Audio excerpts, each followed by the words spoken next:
sa tingin. Awitan, purihin ang batong kublihan. Ang Diyos siyang tanging lakas. Magpasalamat tayo sa Kanyang harapan. Ang Diyos ay awitan, ating purihin ng may tuwa at balaan.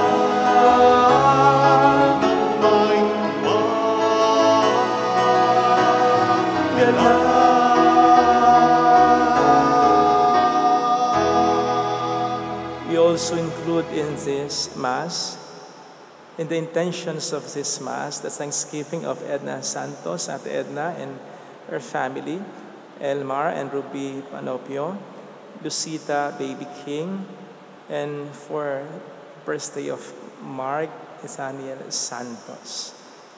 In the name of the Father, and of the Son, and of the Holy Spirit. Amen. The Lord be with you. And with your spirit. Coming together as God's family, with confidence, let us first ask the Father's forgiveness for all our sins, for He is full of gentleness and compassion. We humbly pray, I confess, to Almighty God, and to you, my brothers and sisters, that I have greatly sinned in my thoughts and in my words, in what I have done and in what I have failed to do, through my fault, through my most grievous fault. Therefore I ask Blessed Mary, ever Virgin, all the angels and saints, and you, my brothers and sisters, to pray for me to the Lord our God. May Almighty God have mercy on us, forgive us our sins, and bring us all to life everlasting. Amen. Lord, have mercy. Lord, have mercy. Christ, have mercy. Christ, have mercy. Lord, have mercy. Lord, have mercy. Papuri sa Diyos sa kaitaasan.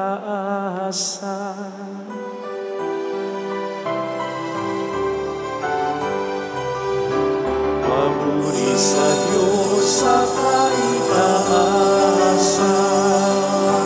at sa lupa'y kapayapaan sa mga taong pinalulugtan niya.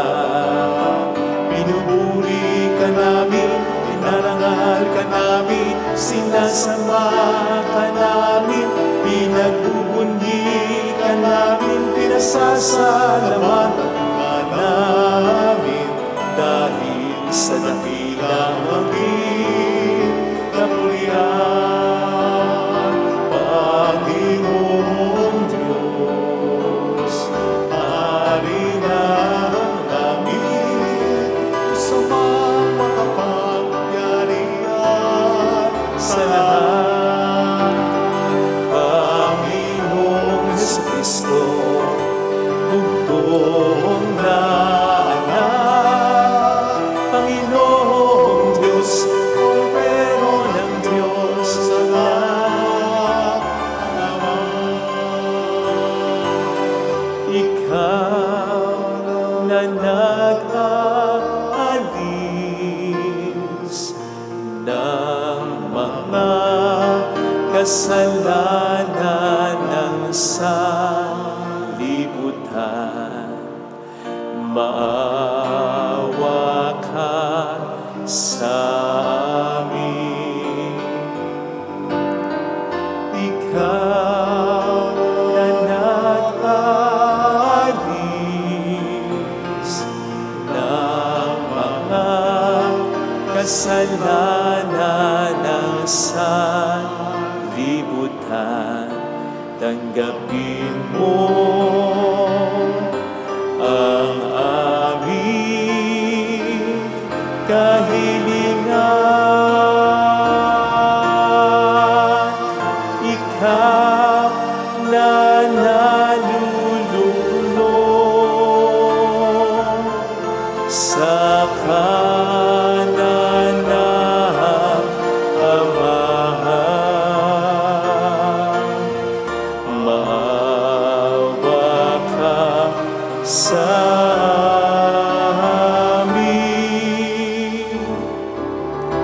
sapagkat ikaw lamang ang banal, ikaw lamang Panginoon, ikaw lamang o Kristo, ang kataas-taasan kasama ng Espiritu Santo, sa kadakilaan ng Diyos Ama. Amen.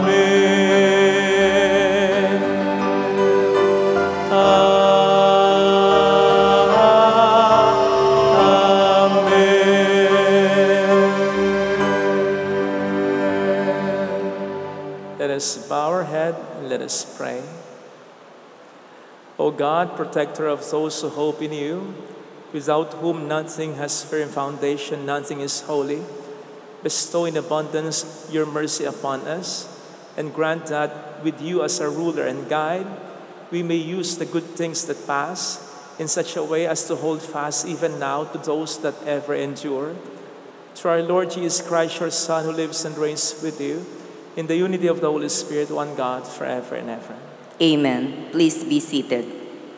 On the first reading, King Solomon was renowned for his extraordinary wisdom and wealth. They were gifts from the Lord, who gave him abundance of both, though Solomon had asked only for an understanding heart.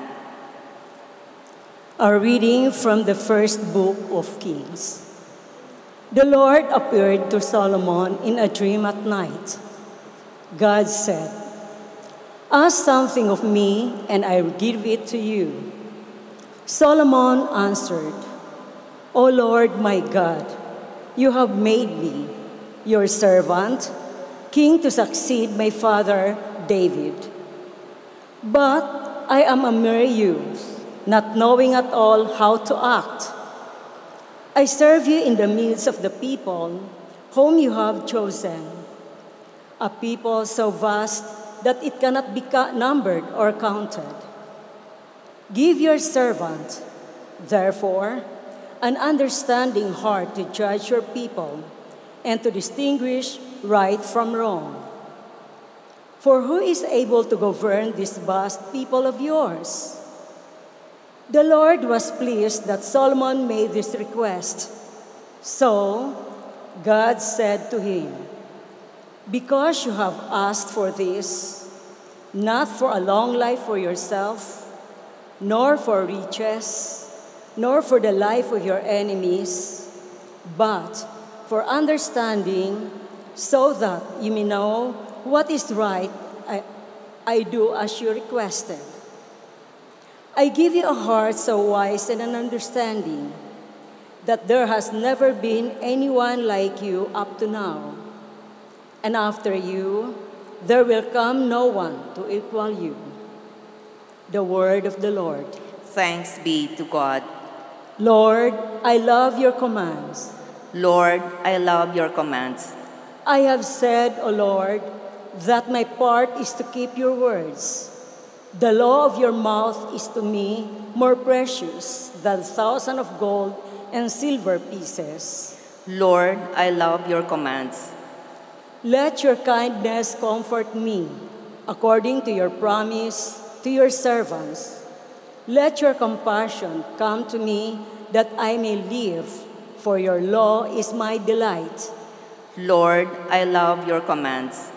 For I love your commands more than gold, however fine, for in all your precepts I go forward. Every false way I hate. Lord, I love your commands.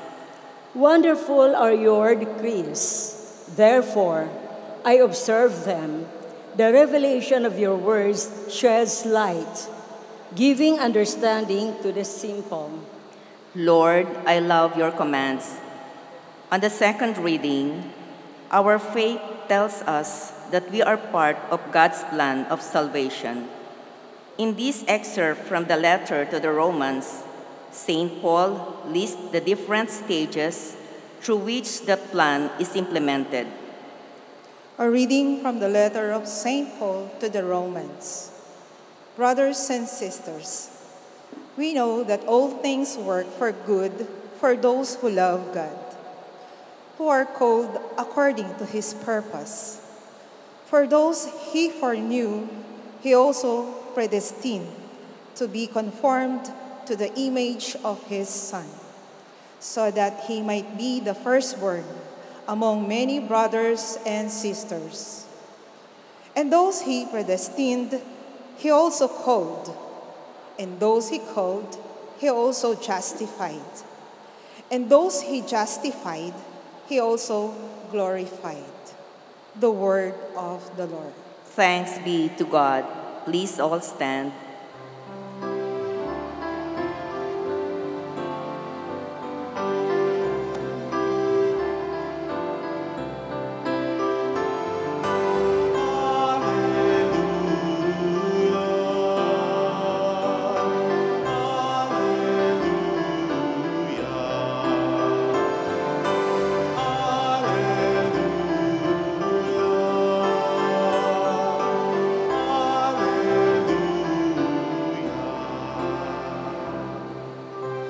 Blessed are you, Father, Lord of heaven and earth, for you have revealed to little ones the mysteries of the kingdom.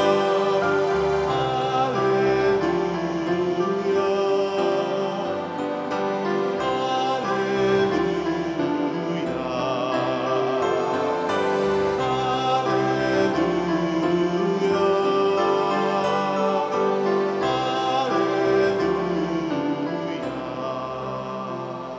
The Lord be with you. And with your spirit.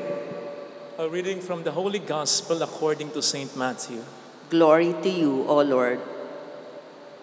Jesus said to his disciples, "The kingdom of heaven is like a treasure buried in a field, which a person finds and hides again, and out of joy goes and sells all that he has and buys that field.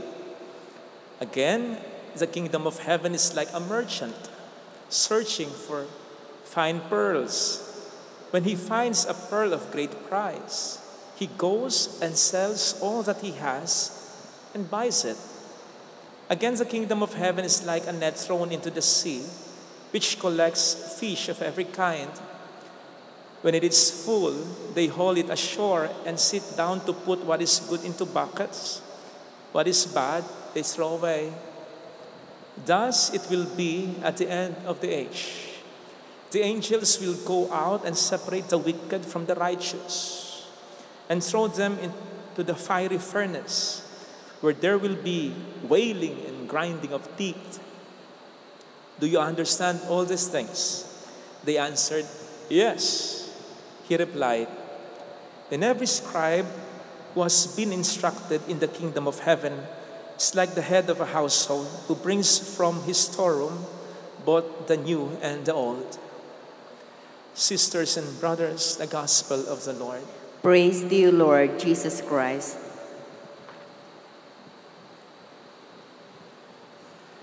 Alam niyo po dati ang Palestina ay napapaligiran ng mga magkakaaway na bayan tulad ng Egypt, Asia Minor, Mesopotamia at meron pang iba.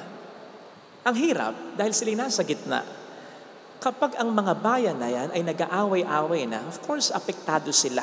Nasa gitna ka ba naman? Pati sila napipinsala, pati sila natatamaan ng ligaw na bayan, pati sila nananakawan.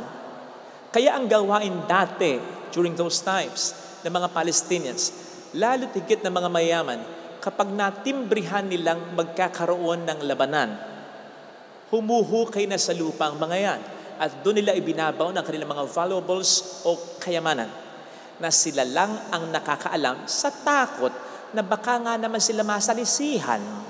Iiwan nila yan, sa kanila babalikan kapag wala ng gera, kapag peace time na. Yun ay kung buhay pa sila. Paano kung tinamaan ng ligaw na bala? Wala naman silang nakapagsabihang iba ng kayamanang ibinaon nila. Diba? This will explain why hindi imposible yung talinghaga na narinig natin sa Ebanghelyo. Na isang dayuhan ang aksidenteng plank na hukay. ang isang kayamanan. Sino ang hindi matutuwa dyan? Dangan nga lamang hindi kanya yung lupa. Hindi rin ito alam ng may-ari ng lupa. Sapagkat po pwedeng nalagay yung kayamanang yan, ilang taon na ang nakararaan bago na-purchase, if na-purchase man yung lupang yan.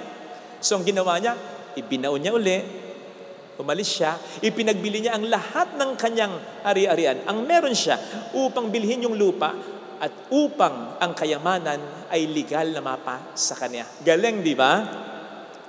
But please, let us not be misled.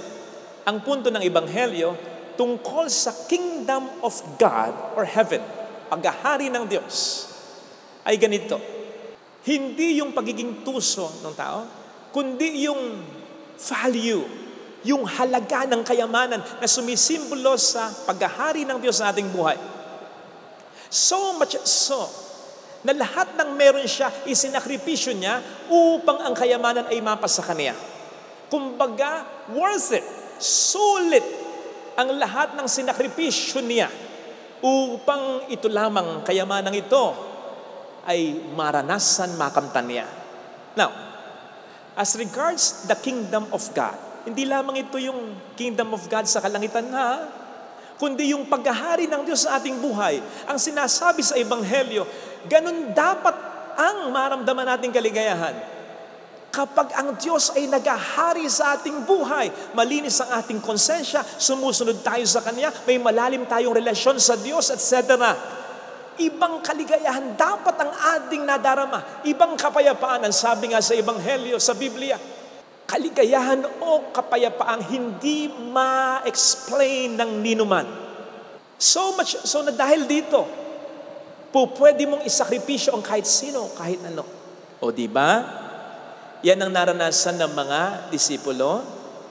Iniwan ang kanilang hanap buhay, pati ang kanilang mga mahal sa buhay para kay Kristo.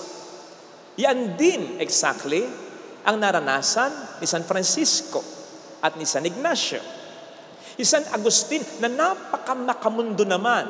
Suddenly, totally, ang kanyang pagiging makamundo, ang kanyang pagiging adik sa lahat ng bisyo ay iniwanan niya. Inialay naman ni Santa Cecilia ang kanyang buhay tulad ni San Lorenzo Ruiz at marami pang iba na kung tutuusin ay binigyan ng pagkakataon para maisalba ang buhay nila. Itakwil lamang nila si Kristo sa kanilang buhay. Pero ano ang kanilang ginawa? Hindi nila tinakwil si Kristo. Ang buhay nila ang kanilang sinakripisyo. Ganon kahalaga ang paghahari ng Diyos.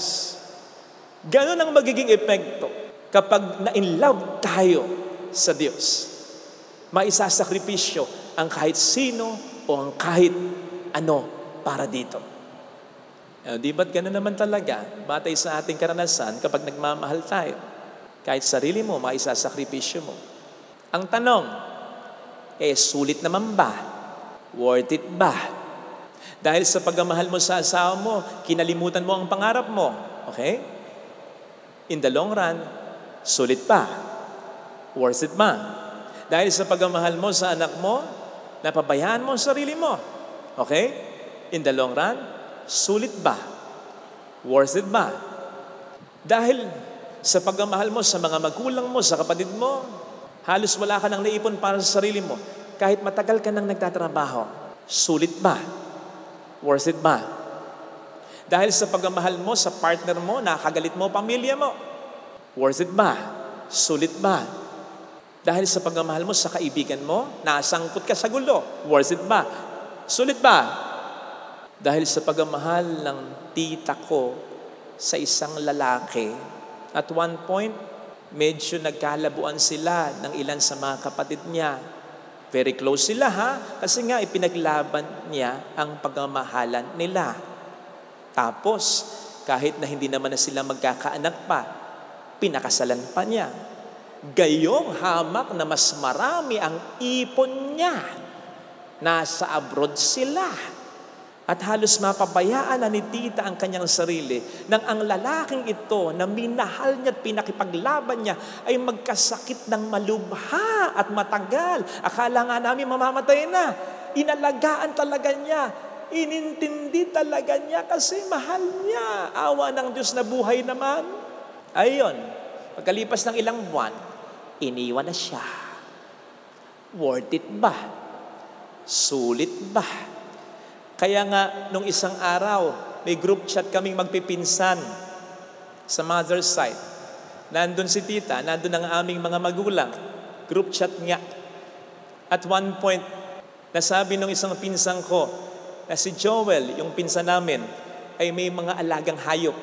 Sabi ng kanyang ating si Ate Jack, ay nako, si Joel po pwedeng magtayo ng zoo sa dami ng alagang hayop. Nag-comment yung tita kung pinag-uusapan natin ngayon, ha? Ang comment niya ay ganito, si Joel, mahilig pala sa hayop. Nag-comment yung isang pinsan ko, si Kuya Junjun, ang sabi niya, oo tita, like you, nag-alaga ng ulupong.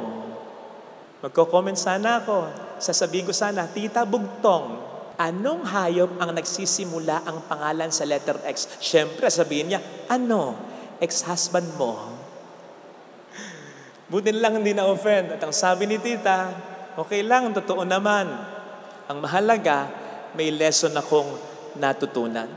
Sana mga kapatid, yung lesson na yon ay yun din sanang ating matutunan. Yung katotohanan na hindi natin dapat i-invest ang lahat-lahat sa kahit sino o ano sa mundong ito. Sapagkat lahat naluluma, nagbabago. And granted for the sake of argument na masulit ang sakripisyo mo para sa isang bagay o sa isang tao. Halimbawa, naging faithful naman talaga ang asawa mo. Halimbawa, hindi ka naman talaga kinalimutan ng mga anak mo. Halimbawa, nakita naman talaga ng kapatid mo yung sakripisyo at yung mga ibinigay mo. Halimbawa, nakatuluyan mo talaga yung partner mong pinakipaglaban mo. Okay, pero ang tanong ay, hanggang saan? Hanggang kailan ito? Remember, namamatay tayo pare-pareho. At bago pa tayo mamatay, may kanya-kanya rin naman tayong buhay kahit pa paano.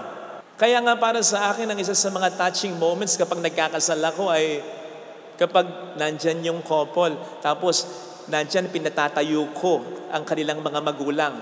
At sasabihin ko na dun sa couple, sa pagkakataong ito na kayo'y kasal na, ang prioridad nyo na ay kayong dalawa, ang isa't isa, ang magiging anak ninyo at ang pamilyang bubuin ninyo.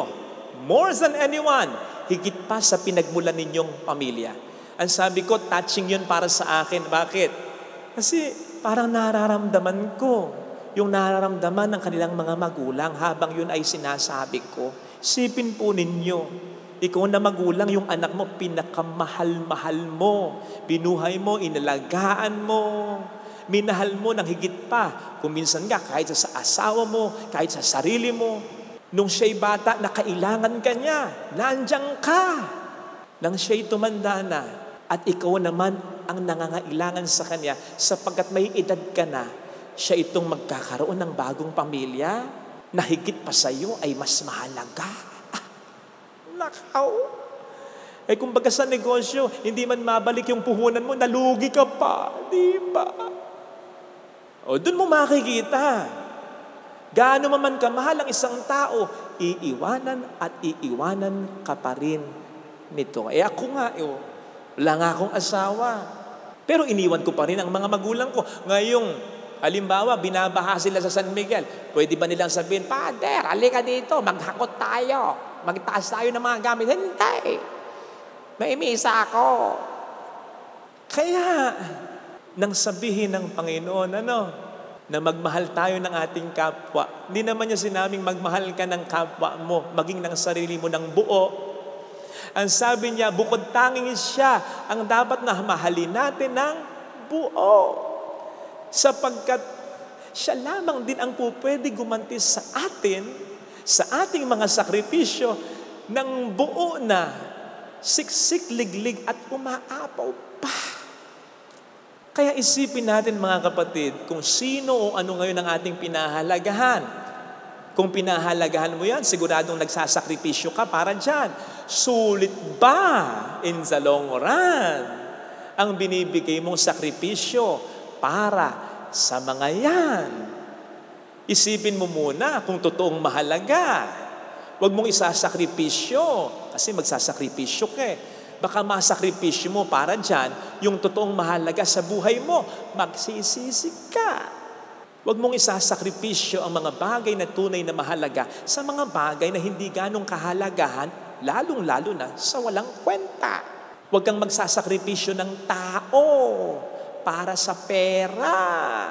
Pirmis nating sinasabi, ang pera kinikita, ang tao kapag pinakawalan mo, baka hindi mo na makita. Huwag mong masyadong pahalagahan ng mana na maisasakripisyo mo yung pagiging magkakapatid ninyo. Huwag mong isasakripisyo ang tao para sa mga material na bagay sa mundong ito. Pumunta ka ng junk shop. Mas maganda sa junk shop sa Amerika. Makita mo lahat nandoon. Lahat ng pinaghirapan ng tao, lahat ng pinag-awayan ng tao, lahat ng pinag-focusan ng atensyon ng tao nandoon, nabubulok. Trabaho ka ng trabaho, wala ka na ng oras para sa pamilya mo. Ang sabi nga nung isang quotation pag namatay ka, ngayon, bukas may kapalit ka na. Pero habang buhay kang mangungulila sa iyong pamilya at sila sa iyo, lalo pat maraming panahong naaksaya sa buhay ninyo sapagkat hindi mo pinahalagahan ang dapat na mahalaga sa iyo. Tama ring isipin ng sarili, pero bago ang sarili, ang iba muna. Lalo tigit ang ating pamilya, ang mga taong sa atin ay mahalaga. Kung pupunta tayo sa sementeryo, di naman nakalagay doon yung mga achievements ng mga namatay ng tao Pero ang nakalagay doon, loving wife, loving husband, you will always be remembered, your thoughtfulness, your love, your goodness.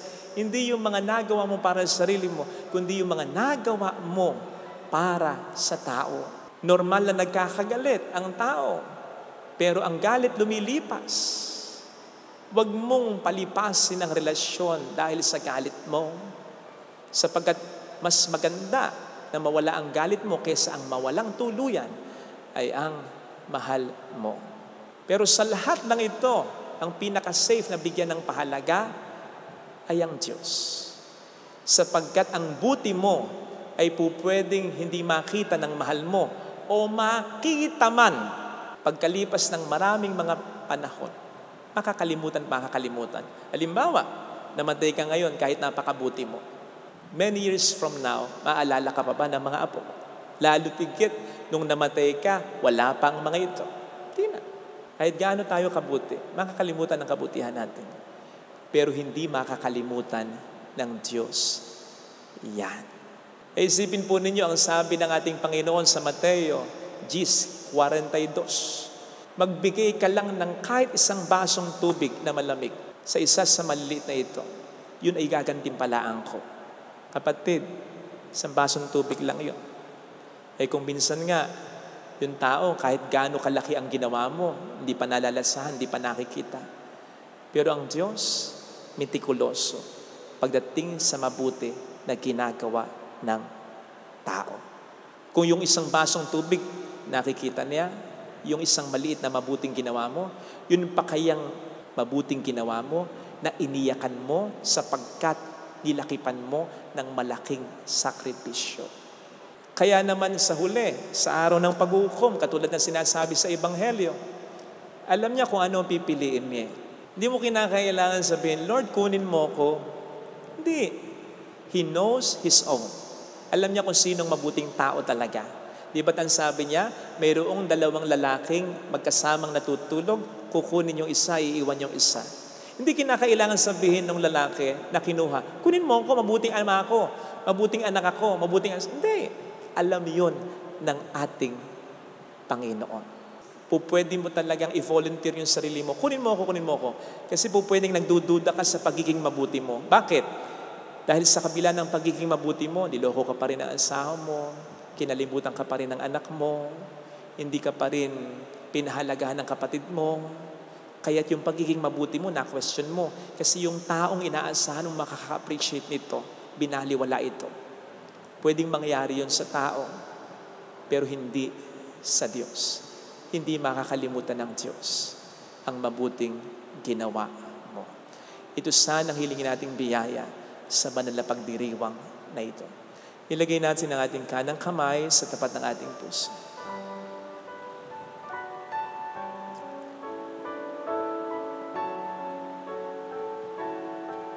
Awitin natin, alam kong may magagawa ang Diyos.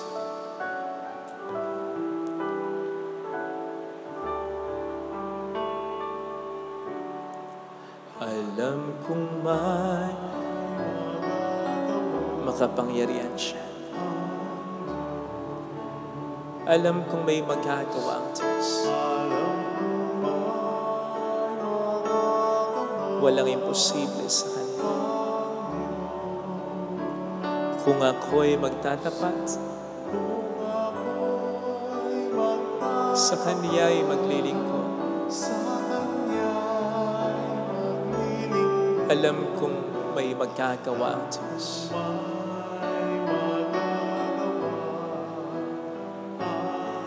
Alam kong di ringkin ng Diyos ang samo ko, sapagkat mahal niya ako.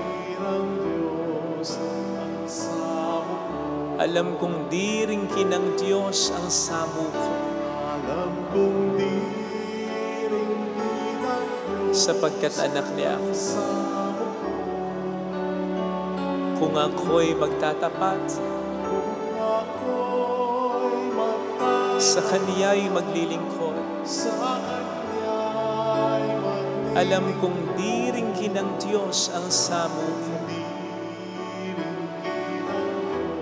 Pikit natin ang ating mga mata. Panginoon,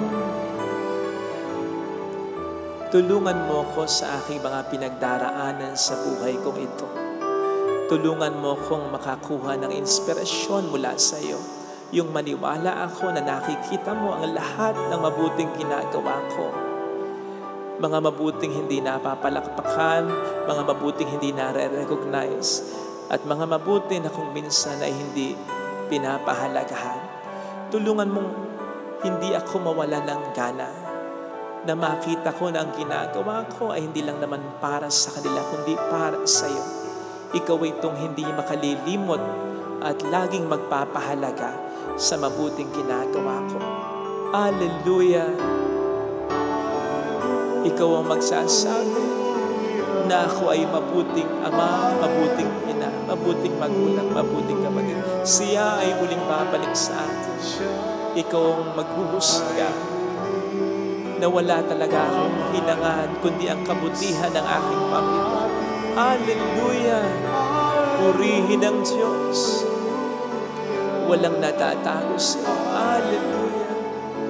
Babalik ang Panginoon upang tayo ay kunin.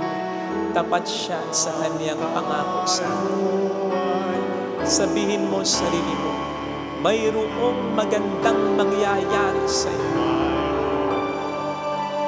Hindi sasayangin ng Panginoon lahat ng mga ginawa at binigay mo.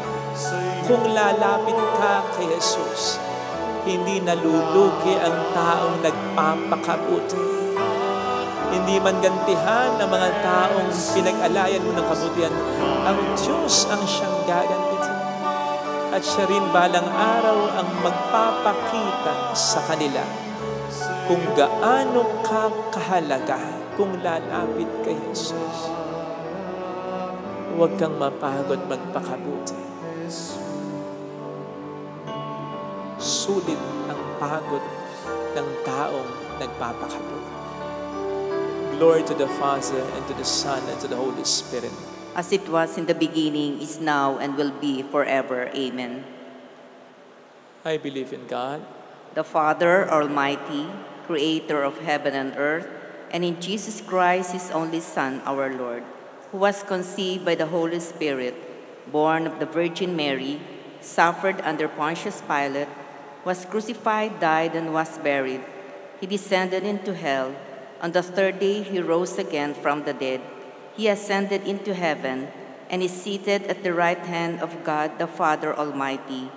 From there, he will come to judge the living and the dead.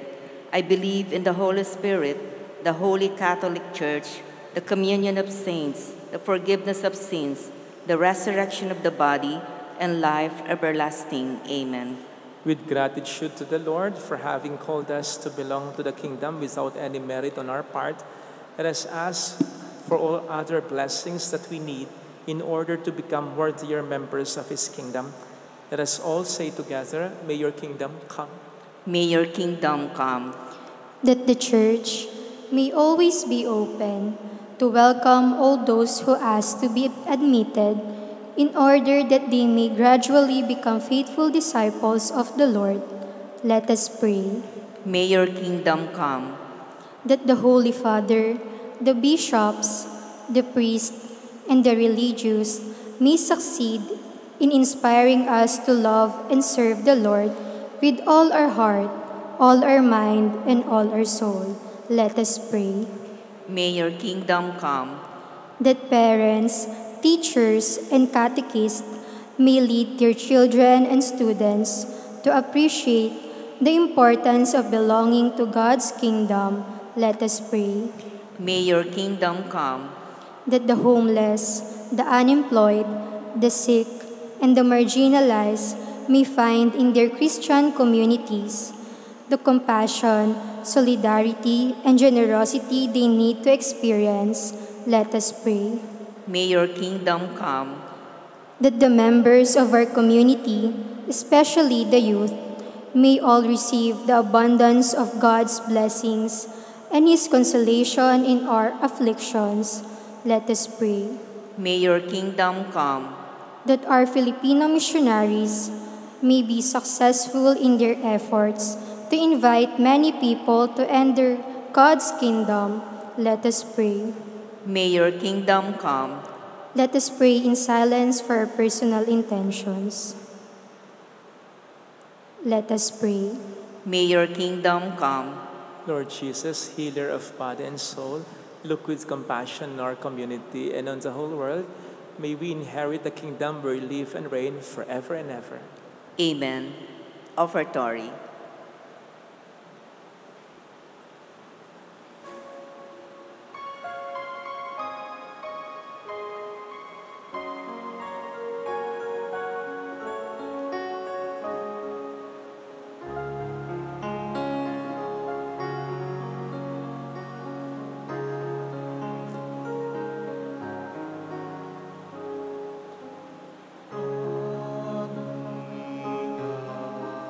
Light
pray, sisters and brothers, that our sacrifice may become acceptable to God, the loving Father. May the Lord accept the sacrifice at your hands for the praise and glory of his name, for our good and the good of all his holy church. Accept, O Lord, we pray, the offerings which we bring from the abundance of your gifts, that through the powerful working of your grace, these most sacred mysteries may sanctify our present way of life and lead us to eternal gladness through Christ our Lord. Amen. The Lord be with you. And with your spirit. Lift up your hearts. We lift them up to the Let Lord. us give thanks to the Lord our God. It is right and just. It is truly right and just, our duty and our salvation, always and everywhere to give you thanks, Lord, Holy Father, Almighty and eternal God, through Christ our Lord. For by his birth he brought renewal to humanity's fallen state, and by his suffering canceled out our sins. By his rising from the dead, he has opened the way to eternal life, and by ascending to you, O Father, he has unlocked the gates of heaven.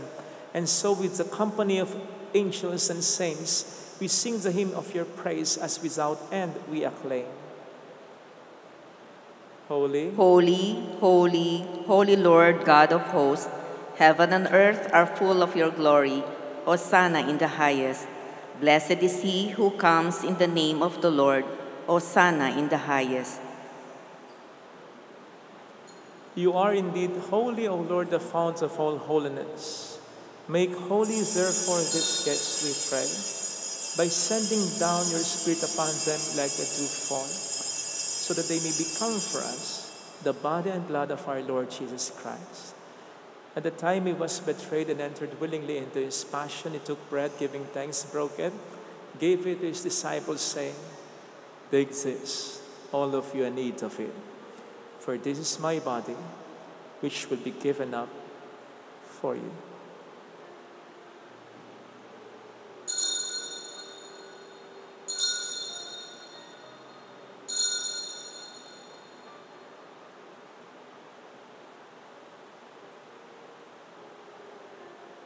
In a similar way, when supper was ended, he took the chalice and once more giving thanks, gave it to his disciples, saying, "Take this, all of you, and drink from it. For this is the chalice of my blood, the blood of the new and eternal covenant, which will be poured out for you and for many, for the forgiveness of sins. Do this in memory of me."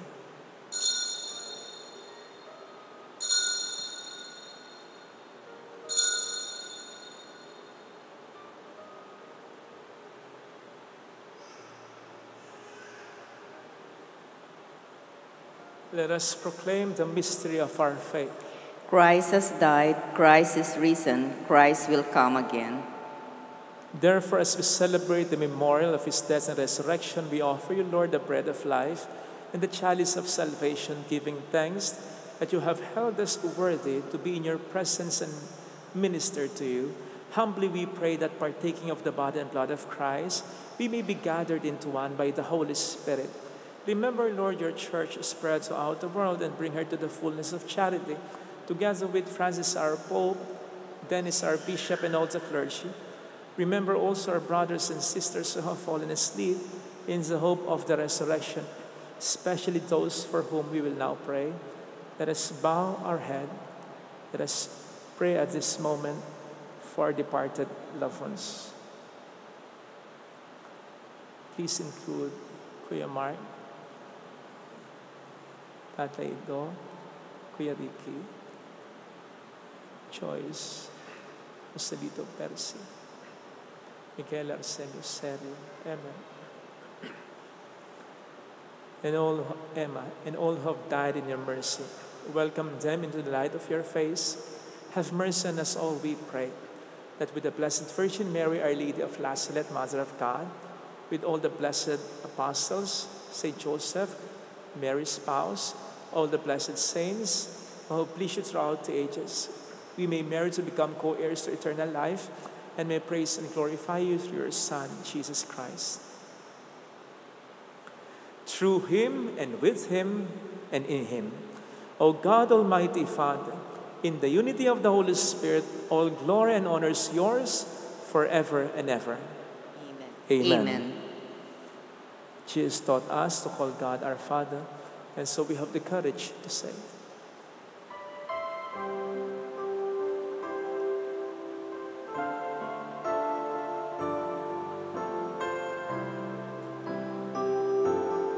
Ama namin, sumasalangit ka, sambahin ang ngalan mo,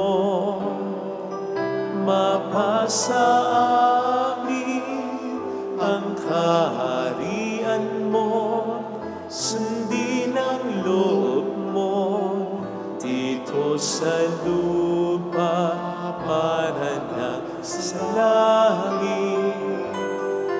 Bigyan mo kami ngayon ng amin Kakanin sa araw-araw at patawarin mo kami sa aming mga sala para na pagpapatawad namin sa nagkakasala sa amin, at huwag mo kami ipahintulot sa tukso, at ihadya mo kami sa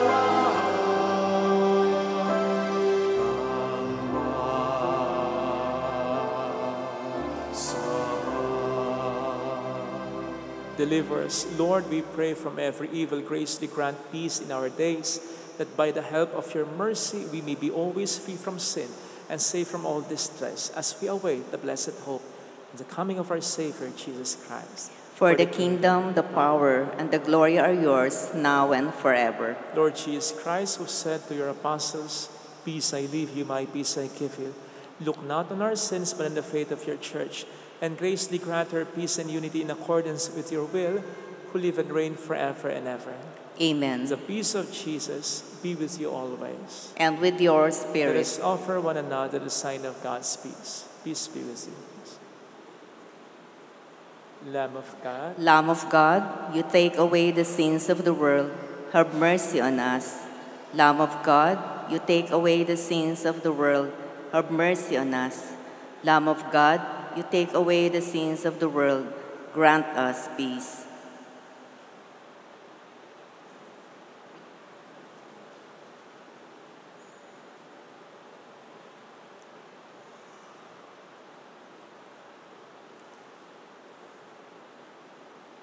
behold Jesus, the Lamb of God.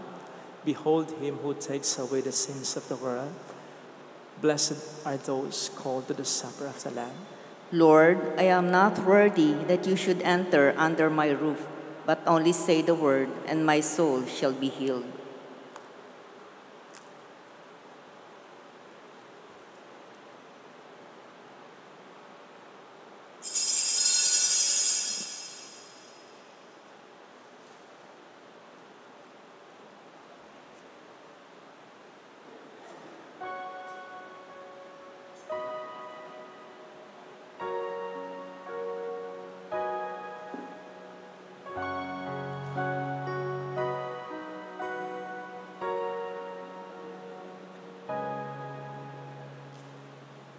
Tinawag mo ako, O Panginoon.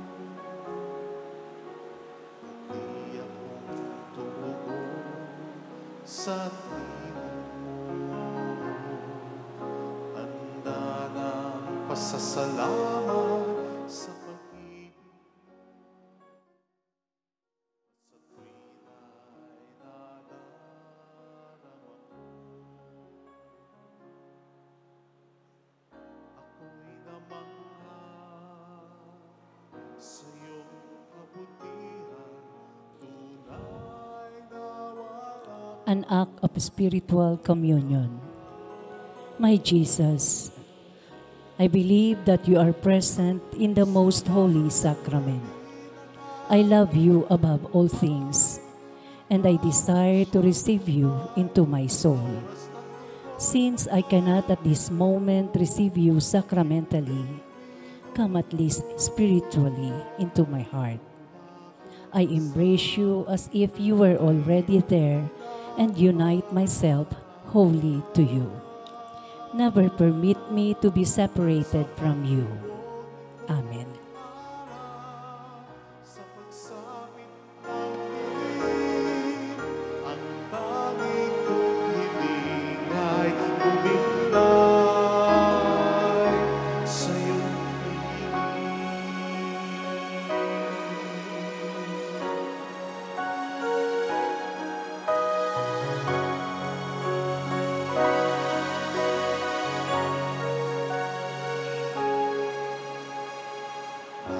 Sa galang ko, Panginoon, pagkat ikaw lamang sa buhay ko. Ang loob mo ay walang hanggan, biyayang lubos kailanman. Katapatan mo ay di magmamaliw, kailan pa may siyang aking sandigan.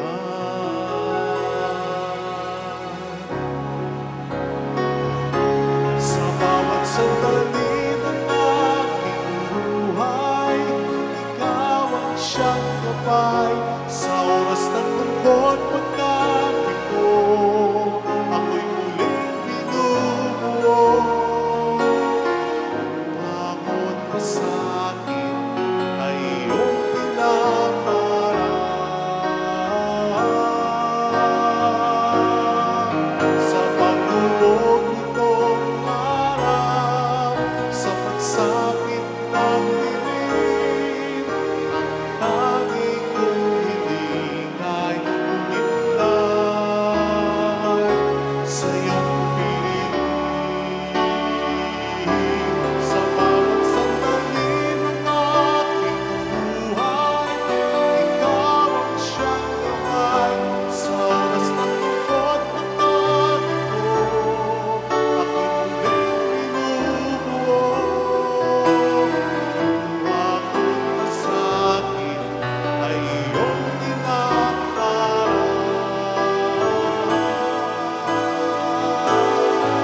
Sa paglubog nitong araw, sa pagsapit ng dilim,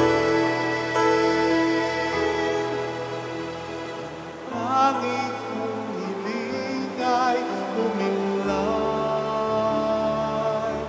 sa iyong piling.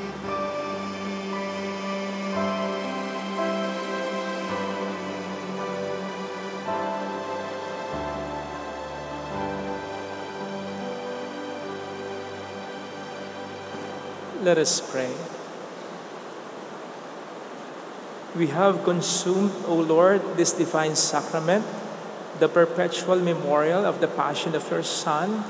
Grant, we pray, that this gift which He Himself gave us, with love beyond all telling, may profit us for salvation through Christ our Lord.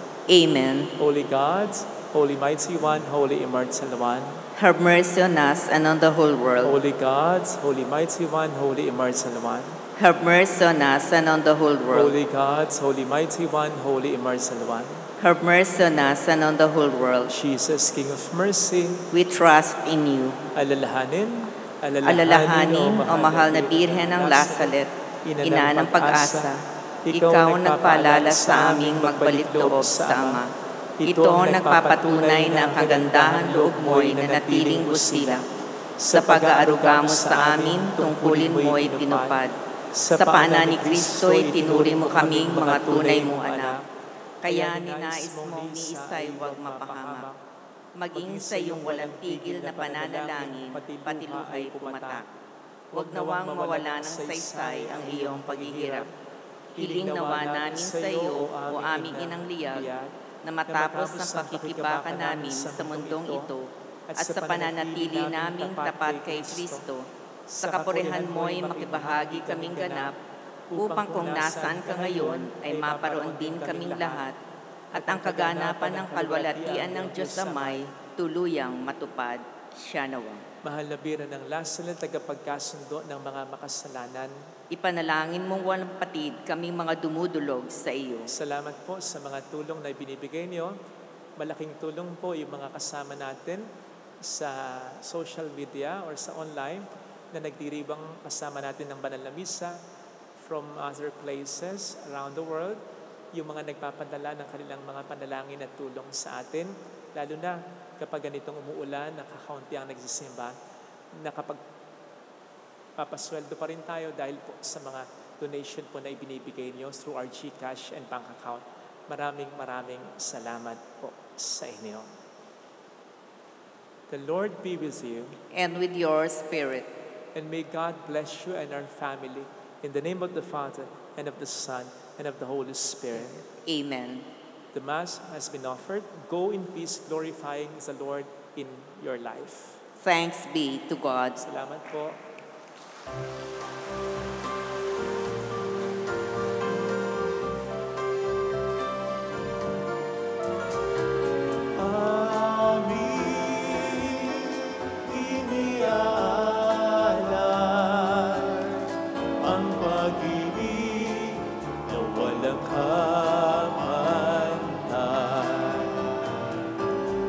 Sarap mabuhay kung may nagmamahal, pagmamahal na tunay at laging nalisan.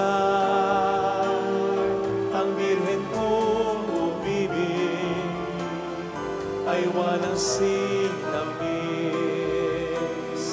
pagsintang sa nalinis sa iyo hanggang langit.